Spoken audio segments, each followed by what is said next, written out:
La remise est reprise entre l'ancien bureau de la Commission électorale nationale indépendante et le nouveau bureau a eu lieu ce vendredi 29 octobre à Kinshasa en son siège. Autre titre, le Premier ministre Sama Lukonde a fait le point sur la participation de la RDC à la COP26 en tant que pays solution au réchauffement climatique. Le jeudi dernier, enfin, les bons syndicats de l'EPST annoncent avoir suspendu leur mouvement de grève de ce lundi 1er novembre 2021 dans une déclaration rendue publique ce vendredi 29 octobre 2021 à Bouela-Lodje dans le Congo central. Votre préoccupation, c'est notre devoir, mesdames, messieurs. Bienvenue dans cette nouvelle édition du journal. La nouvelle équipe de la Commission électorale nationale indépendante, dirigée par Denis Kadima Kazadi, a officiellement pris les commandes ce vendredi 29 octobre 2021 à Kinshasa. C'est à l'issue de la cérémonie des remises reprises avec l'ancienne équipe conduite par Corneille Nangaa. Suivez ce reportage de Ginelle Pézo. Le nouveau président de la Commission électorale nationale indépendante, CENI, Denis Kadima, a pris officiellement ses fonctions ce vendredi 29 octobre en marge d'une cérémonie officielle tenue à la salle AB Apollinaire Malou aux installations de la centrale électorale dans la commune de la Gombe. Corneille Nangaa, président sortant de la CENI, a souhaité la bienvenue et un mandat fructueux à la nouvelle équipe. Aujourd'hui, ce qui a dit, c'est souhaiter la bienvenue à la nouvelle équipe qui est dirigée par M. Denis Kadima Kazadi en vous souhaitant vraiment fructueux mandat. Que le Dieu Tout-Puissant vous donne la sagesse pour vous mener à bon port cette mission exaltante au service de la nation. Les mêmes vœux, les mêmes souhaits s'adressent à toute votre équipe qui vous accompagne, ainsi qu'à ceux qui viendront vous joindre à vous. Nous restons à la réserve de la République, bien sûr, au cas où vous aurez besoin de tel ou tel autre conseil. Mon équipe et moi-même, nous restons disponibles pour la République. Que Dieu bénisse la Commission électorale nationale indépendante. Je vous remercie. Après la signature du procès-verbal, ça n'est suivi la dite cérémonie de la remise et reprise. Place. Il fait quoi ça?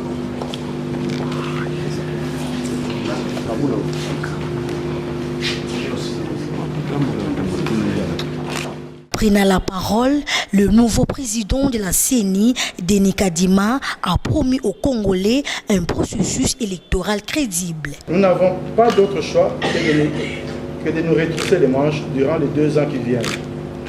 Mes collègues et moi-même sommes déterminés à travailler pour donner au pays des scrutins crédibles dans les délais constitutionnels.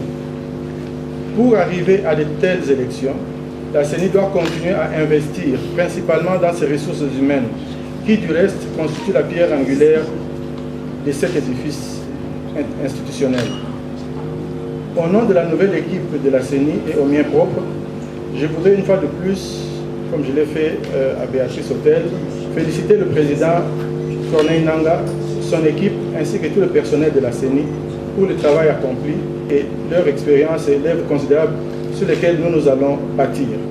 Notre équipe et moi-même s'engagent à associer toutes les parties prenantes en amont et en aval de nos activités, de sorte que le processus ne reste pas l'œuvre de la seule CENI, mais qu'elle soit un résultat partagé de tous.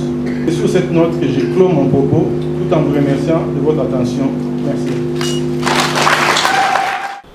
Cette cérémonie intervient après la prestation des serments le mardi 26 octobre dernier devant la Cour constitutionnelle de 12 membres entérinés par l'Assemblée nationale et investis par l'ordonnance présidentielle. En ces jours, 3 postes réservés à l'opposition sont restés vacants. Il s'agit du 2e vice-président, questeur et un membre de la plénière. Je l'ai annoncé au sommaire dans une déclaration rendue publique ce vendredi 29 octobre 2021 à Bouela-Lodje. Dans le Congo central, le bon syndicat de l'EPST annonce avoir suspendu la grève de ce lundi 1er novembre 2021. Il faut noter que les syndicalistes provinciaux et nationaux ainsi que les représentations de quelques écoles phares de Kinshasa prennent part à ces discussions. Nous y reviendrons dans nos prochaines éditions avec force et détails. Grève des enseignants, le gouverneur Jean-Tiningo Bilambaka s'est engagé à plaider pour la cause des enseignants de la ville-province de Kinshasa auprès du président de la République, Félix-Antoine Tshisekedi Tshilombo. Suivez le ministre provincial de l'éducation de Kinshasa, Charles Mputambutu, dans ses propos recueillis. Comme vous le savez, les enseignants des écoles catholiques, il faut préciser que les enseignants des écoles catholiques sont en grève. Les écoles catholiques, les autres travaillent. Mais il était question pour le gouverneur de la ville de recevoir les délégués syndicaux provinciaux. Il les a reçus pour récolter leurs préoccupations, savoir qu'est-ce qui se passe exactement, quelles étaient leurs principales revendications. Et lui, en tant qu'autorité urbaine, il a écouté les enseignants de la ville, ce qui est tout à fait logique. Et là, il s'est engagé à porter ses préoccupations auprès de l'autorité suprême du pays pour des propositions concrètes. Et le plus important, il faut savoir que le dialogue doit rester permanent. Un père de famille doit écouter ses administrés, tout à fait normal. Les solutions à proposer vont dépendre également du contexte socio-économique du pays. Vous savez, le pays a, au-delà de la condition de vie des enseignants qui est prioritaire, le pays fait face également à la guerre, aux urgences sanitaires et à d'autres préoccupations. Donc on s'est convenu avec les enseignants, des propositions sont pertinentes, de sorte qu'il y a des propositions qui vont être proposées d'abord de manière prioritaire. Et ils ont sollicité, ils ont réclamé l'application du deuxième palier, et ça c'est de manière prioritaire. Et il y a également des responsabilités qui relèvent de la ville. Là, son Excellence, Monsieur le Gouverneur, s'est engagé également à solliciter un accompagnement de la ville dans le cadre du budget national, les budgets alloués à la ville, de sorte que nous puissions l'affecter au secteur de l'éducation et accompagner, alléger tant peu soit-il les conditions, améliorer les conditions de vie des enseignants. Il a été question de chercher des stratégies autour desquelles pour relancer les activités scolaires. Et le gouverneur nous a promis qu'il va parler avec le chef de l'État qui a animé de bonne foi afin qu'il puisse trouver des solutions idoines à nos revendications qui sont légales. Comme il y a aussi commission paritaire au niveau de Bouela-Lodje au Congo central, dès que cela va prendre fin, d'ici ce samedi, il va encore nous rappeler pour continuer de pourparler. On en parle encore dans ce journal. Le chef de l'État, Félix-Antoine Tshisekedi Tshilombo, a bouclé sa visite de travail en Israël le jeudi dernier. Il a eu un entretien avec le Premier ministre israélien. Suivez-les dans ces reportages. Le président de la République démocratique du Congo, Félix-Antoine Tshisekedi, accompagné de sa délégation, a eu ce jeudi 28 octobre 2021 à Jérusalem un déjeuner de travail avec le Premier ministre israélien Naftali Bennett.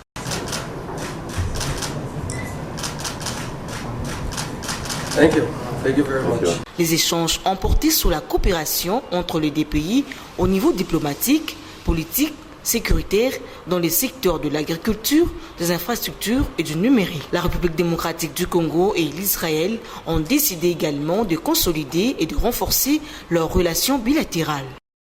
Aussi, le mercredi 27 octobre 2021, le chef de l'État, Félix-Antoine Tshisekedi Tshilombo, a été reçu par son homologue israélien, Isaac Herzog. Les deux présidents ont eu un entretien à huis clos, suivi d'une séance de travail avec leur délégation officielle. Suivez ces reportages.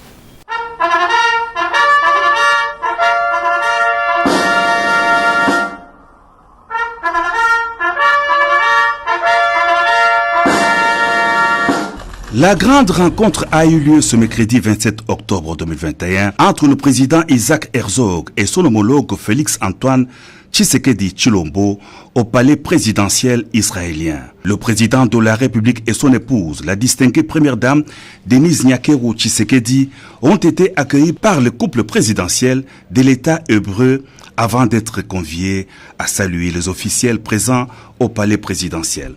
Les deux chefs d'État se sont aussitôt après retrouvés pour un tête-à-tête pendant que leurs épouses respectives se sont retirées pour des échanges entre premières dames. À l'issue de leur entrevue, le président israélien Isaac Herzog a salué le leadership du président Félix-Antoine Tshisekedi Tshilombo qui, a-t-il souligné, incarne un avenir radieux pour l'Afrique et pour la RDC avant de mettre en exergue la particularité des relations séculaire entre Jérusalem et Kinshasa. Le président de la République Félix-Antoine Tshisekedi Tshilombo a inscrit sa visite d'État dans le cadre du renforcement du partenariat entre la République démocratique du Congo et Israël dans divers domaines, notamment des infrastructures, de la sécurité, de l'environnement, de l'agriculture et du numérique. À noter aussi que le président israélien a exprimé l'espoir de la concrétisation de l'ouverture d'une représentation diplomatique de l'État hébreu à Kinshasa, en République démocratique du Congo. De son côté, le Premier ministre Samalou Kondé a fait le jeudi 28 octobre 2021 le point sur la participation de la RDC à la COP26 en tant que pays solution au réchauffement climatique. Suivez son allocution dans ses propos recueillis. La République démocratique du Congo est aussi un réservoir d'eau douce, doté de 10% des réserves au niveau mondial et 52% au niveau de l'Afrique. En outre, le pays a un potentiel photovoltaïque estimé à environ 70 000 MW. Grâce à son exposition naturelle sous la ligne de l'équateur, qui coupe la République démocratique du Congo en deux, est fait et en fait un immense gisement solaire. Mesdames et messieurs, en cette période de transition écologique, où tous les efforts de l'humanité doivent être conjugués pour contenir la température moyenne de la planète, la République démocratique du Congo est incontestablement le pays solution au changement climatique. Le sous-sol congolais regorge d'importantes réserves. On en a parlé tout à l'heure dans la vidéo, le cobalt, la colombo-tantalite, le germanium, le lithium et tant d'autres minéraux verts indispensables à la transition écologique actuelle et sans lesquels il sera difficile de contenir l'augmentation de la température mondiale à 1,5 degrés Celsius. Mesdames et messieurs, en tant que propriétaire et gardienne du potentiel environnemental recherché mondialement et qui est énuméré ci-dessus, pour faire face aux enjeux du réchauffement climatique, la République démocratique du Congo va présenter à ses assises ses ressources naturelles et leur importance pour l'humanité. Et se fera l'honneur de présenter son potentiel touristique découlant de cette diversité de sites naturels et des aires protégées. Au regard de ce qui précède, la République démocratique du Congo devra bénéficier de l'accompagnement du monde entier pour sauvegarder ce riche patrimoine et garantir à sa population le droit de jouir de toutes ses potentialités environnementales, notamment par l'accès au fonds climat. La République démocratique du Congo milite donc pour une compensation équitable.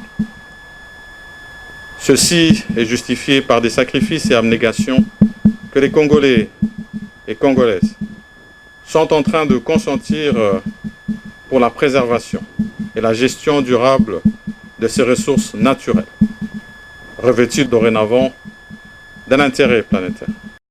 Au cours de ces points d'information, le chef du gouvernement, Samalou Kondé, était accompagné de la vice-première ministre de l'Environnement, Eve Bazaïba. Suivez-la dans ses propres recueils. Nous sommes en train de prendre des mesures, des encadrements, les mesures plus contraignantes, plus coercitives pour les besoins de la gestion responsable et durable de nos forêts, notamment la loi de programmation, le zonage et aussi la révision de tous les contrats de concessions, que ce soit les concessions de conservation ou les concessions d'exploitation. Et vous n'êtes pas sans savoir que nous avons déjà pris la décision de suspendre tout ce qu'il y a comme contrat acquis de manière illégale. Et lorsque nous allons terminer cet inventaire de révision des contrats, s'il faut que le gouvernement puisse retirer les contrats à certains, nous le ferons sans hésiter, parce que depuis le 5 2021, nous sommes entrés dans ce que nous appelons la décennie de restauration des écosystèmes et nous devons prendre toutes les mesures nécessaires pour restaurer nos écosystèmes. Merci. Non, et vous dites prêt? J'ai donné déjà la réponse sur ce que nous avions comme attente, ça veut dire plus que ce que les engagements passés ont été. Et comme cela a été dit ici, c'est vraiment de passer de la parole à l'acte. Et en ce qui concerne l'exploitation, parce que vous parlez de préservation et en même temps d'exploitation. L'exploitation se fera de manière la plus responsable et j'ai donné ici tout le contour de la question pour nous permettre quand même de bénéficier de ce potentiel forestier que nous avons, mais en même temps garantir la protection de la planète. L'autorisation du Premier ministre que notre pays, nous avons ce que nous appelons la contribution déterminée nationale. Dans notre CDN, nous avons exprimé les ambitions aussi claires, détaillées, chiffrées, pour que notre peuple puisse bénéficier de ces potentiels, du rôle que notre population, que nous-mêmes, nous allons devoir protéger. Il y a cette compensation qui se retrouve dans la CDN avec des priorités dans les domaines de l'énergie, les priorités dans les domaines de l'agriculture, parce que désormais nous devons complètement lutter et abandonner le système de culture itinérante sur brûlis. Ça nécessite donc une alternative quant à cela. Dans le domaine des infrastructures, dans le domaine social, et nous avons ajouté l'élément nouveau sur l'économie circulaire, donc la valorisation des déchets. Donc dans l'ensemble, notre population va devoir se retrouver au sein de la CDN et la collaboration, le partenariat que nous avons avec tous les groupes de bailleurs au sein du CAFI, nous avons notre lettre d'intention qui est clairement exprimée d'un commun accord avec la vision des partenaires et notre propre vision et nos propres priorités. Et cette lettre qui sera très très bientôt signée, comme l'a dit le Premier ministre à Glasgow. Les étudiants en médecine des universités frappés de la décision de fermeture de leur filière étaient devant les installations du Palais du Peuple le jeudi 28 octobre 2021 pour dire non au circulaire du ministre de l'Enseignement supérieur et universitaire ordonnant la fermeture de facultés de médecine jugées non viables au sein de leurs établissements universitaires. Suivez ce reportage de Ginelle Pézou. Ils étaient nombreux à exprimer leur mécontentement ce jeudi 28 octobre à l'hémicycle du Palais du Peuple. Les étudiants des différentes universités frappés par la non-circulaire du ministre de l'ESI ordonnant la fermeture de facultés de médecine jugées non viables. Après leur sit-in au siège du Parlement, ils ont été reçus par le rapporteur de l'Assemblée nationale qui, après avoir écouté les revendications, les a rassurés, ces dernières seront traitées. Nous avons enregistré toutes vos revendications. Elles seront transmises au gouvernement. Pour finir, le gouvernement apporte des solutions idoines à vos préoccupations. Donc, soyez-en rassurés. Les bureaux vont s'adresser au ministre pour rencontrer aussi vos préoccupations et répondre à vos attentes. Je crois que c'est essentiel. Sur place, les étudiants ont lu leur mémorandum et remis au rapporteur.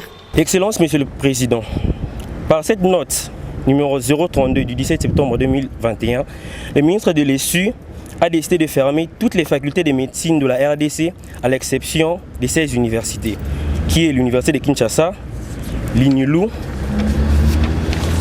l'université de Kisangani, l'université catholique de Bukavu, l'université évangélique en Afrique, l'université officielle de Bukavu, l'université de Goma, l'université catholique, l'université libre du pays de Grand Lac, l'université de Kindu, l'université protestante du Congo, l'université de Kikwit, l'université de Tchumbe, l'université du Congo, l'université de Mbandaka et l'université officielle de Mujimai. Le ministre de l'ESU prétend avoir pris cette décision sur recommandation du contrôle de viabilité des facultés de médecine effectué par l'ordre de médecins. Je vous remercie au nom de tous les étudiants de la République.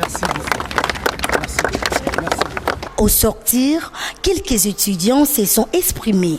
Je suis un médecin impétrant de l'université Reverend Kim. Pourquoi nous avons déposé le mémo?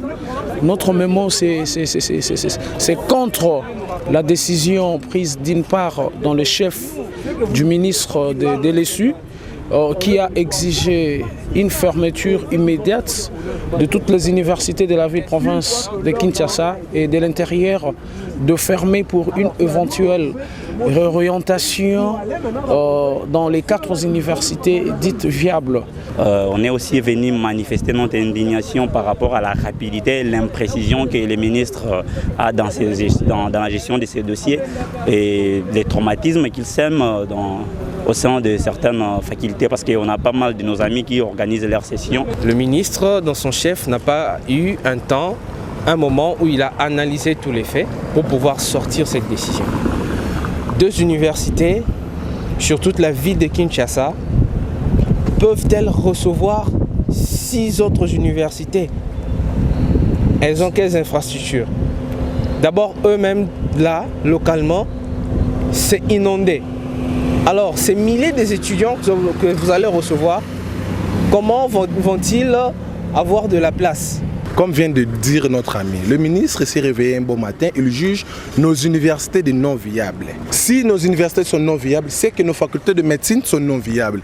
Alors que si nos facultés de médecine sont non viables, c'est que nous les étudiants, nous sommes non viables. Si nous les étudiants, nous sommes non viables, c'est que nous avons reçu des enseignements non viables par des enseignants non viables provenant de l'UNIKI non viable, parce que nous tous, nous utilisons les mêmes enseignants. Quand le ministre, vous dites que nous sommes non viables, c'est-à-dire que nos professeurs aussi sont aussi de non viables. Rappelons que cette décision a été prise sur base d'un rapport du Conseil national de l'ordre de médecins présenté et adopté lors des états généraux de l'ESU tenus à Lubumbashi du 10 au 14 septembre dernier. Promouvoir et assurer la santé de la population quinoise à travers la consommation des produits bio, tel est l'objectif poursuivi par la Chambre d'agriculture, pêche, élevage, forêt et innovation, ouverte le jeudi 28 octobre 2021 à Kinshasa sur la première rue limitée industrielle. Le reportage Naomi Katakou et Suleiman Kanou. Il s'est ouvert ce jeudi 28 octobre 2021 le marché d'agricole par la Chambre d'agriculture, pêche, élevage, forêt et innovation dans le cadre de promouvoir le produit agricole et d'assurer la bonne santé de la population quinoise en consommant le produit bio local, une initiative du professeur Dr Koubata Kanadan, président national de la Chambre d'agriculture, pêche, élevage, forêt et innovation, explique le pourquoi de cette ouverture du marché d'agricole. La CAPEFI, c'est une chambre agricole qui aujourd'hui organise un marché public qui met ensemble les producteurs et les consommateurs sans passer par les intermédiaires dans cette chaîne de valeur agricole. C'est-à-dire que la pandémie de Covid-19 déclarée en RDC fin mars 2020 a créé ce qu'on appelle des effets collatéraux. C'est-à-dire que cette population congolaise qui est déjà dans la misère, la pandémie, la Covid est venue exacerber la situation de cette population en la clouant davantage dans la misère. Les programmes que PAM vient de sortir ne pourra pas me contredire. D'ailleurs, il en dit autant. Voilà pourquoi nous avons cherché à augmenter le pouvoir d'achat de la population. En créant ces marchés de proximité, qui consiste à mettre nos membres qui sont les producteurs avec les consommateurs pour que la situation nutritionnelle et alimentaire soit un peu renforcée au niveau de la population quinoise. Il faut dire que ce marché d'agricole va se clôturer ce samedi 30 octobre 2021, d'où un appel est lancé à tous les Quinois et Quinoises de venir se faire de provisions de produits bio. Pour clore cette édition du journal, le tronçon Kapela-Kimwenza se trouve dans un état de destruction très avancé. La population interpelle les autorités pour la réhabilitation de cette artère. Suivez ces constats faits par Divine Boulangay. Les tronçons Kapela-Kimwenza dans la commune de Kalamou se trouvent dans un état de délabrement très avancé. Délabré depuis plusieurs mois, ces tronçons devient un casse-tête pour les usagers. La population de cette municipalité est très en colère.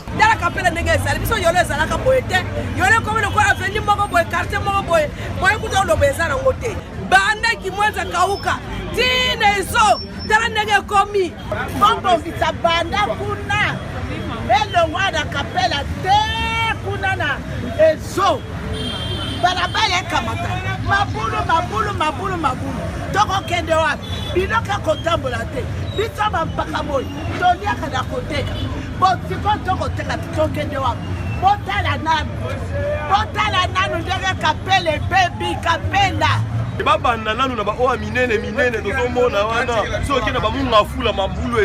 La réhabilitation de ce tronçon est urgente, d'autant plus qu'il permet de déboucher sur les avenues Ezo et Bongolo en allant vers l'avenue Victoire sans passer par la route Université.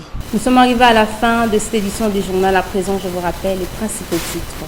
La remise est reprise entre l'ancien bureau de la Commission électorale nationale indépendante et le nouveau bureau a eu lieu ce vendredi 29 octobre à Kinshasa en son siège. Autre titre, le Premier ministre Sama Lukonde a fait le point sur la participation de la RDC à la COP26 en tant que pays solution au réchauffement climatique.